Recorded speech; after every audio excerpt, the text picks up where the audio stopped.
So mga kaibon, sad na umaga po kasi ang daming nagaling ng daga dito sa aking livery.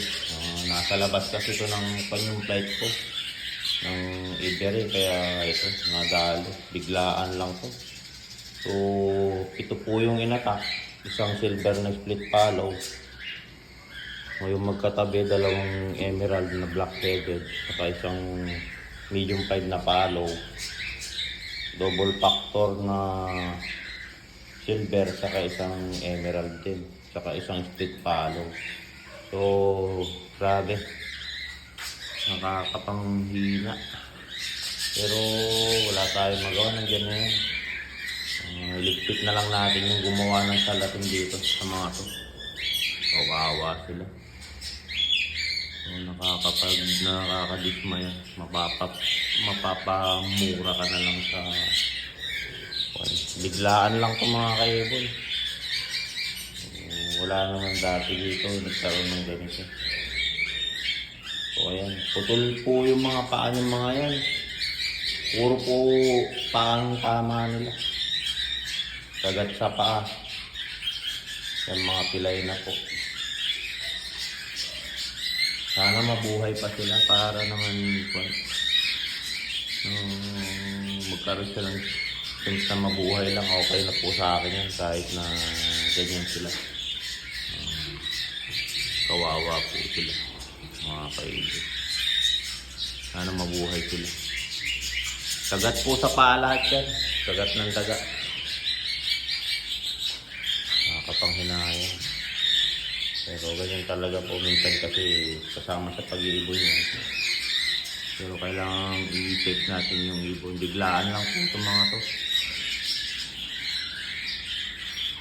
So aayusin po natin yung gumawa dyan. So gaganti po tayo sa kanila. Yan lang mga kaibon. So hello mga kaibon. So ayan, ililipat muna natin to yung mga flight cage ko dun sa loob ng aviary. Kasi yung mga peste dito na daga talagang nakita nyo naman yung mga nakuan kaninang umaga na nadali nila, puro paa. So ayan, 7 sila mga kaibon, 7 yan. Ito yung nadali, puro paa yan mga kaibon. So 3 emerald, isang heavy 5 na follow, isang double factor, saka isang medium 5 na follow, saka isang split. 7 yan mga kaibon, no? 7 yung nadali. So lesson learned, pero biglaan lang kasi matagal na nandito sa labas tong flight ko na to So umatak lang yung mga peste na daga na to. So ayan, ililipat ko muna for safety sila dun sa loob.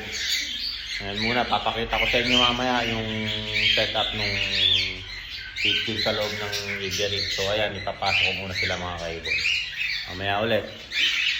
So ayan mga kaibon, at medyo madumi tayo.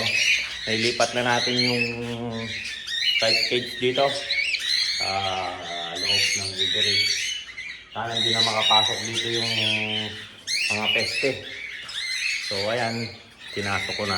Yung mga nandun sa labas, wala nang laman na cage. So may sobra pang cage yun. Kanya lang natin. Yan, yung may mga kagat dito na lang. Pero safety na sila. Naka-screen na sila. So antayin na lang natin. Sana gumaling yung mga sugat nila. Para kahit na hindi nakagamit, ilalagay na lang natin sa pan para maging attraction na lang doon sa aviary, doon sa pan. So ayan mga kaibon, nandito na yung mga heavy 5 follow, mga heavy 5 split follow, mga medium 5 na split follow, mga heavy 5 lang.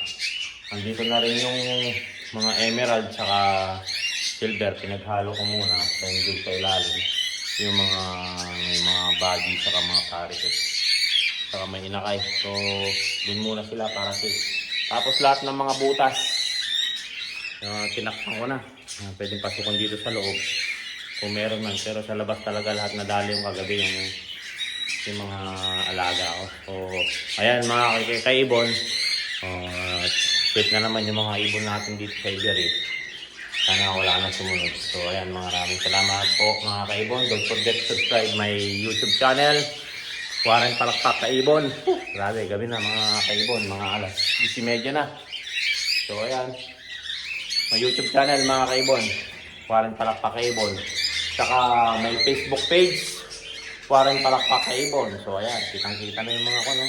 At saka yung Facebook page ko, paki-follow na rin yung mga kaibon. So, nagpaka-share na rin po yung mga videos na tips dito sa ating Facebook account na Mr. Tigasin. So, ayan mga kaibon. Marami po salamat. At nag-check ko na naman ito paglilipat ko ng page dito sa loob ng aviary. So, ayan. So, maraming salamat mga kaibon. Paalam.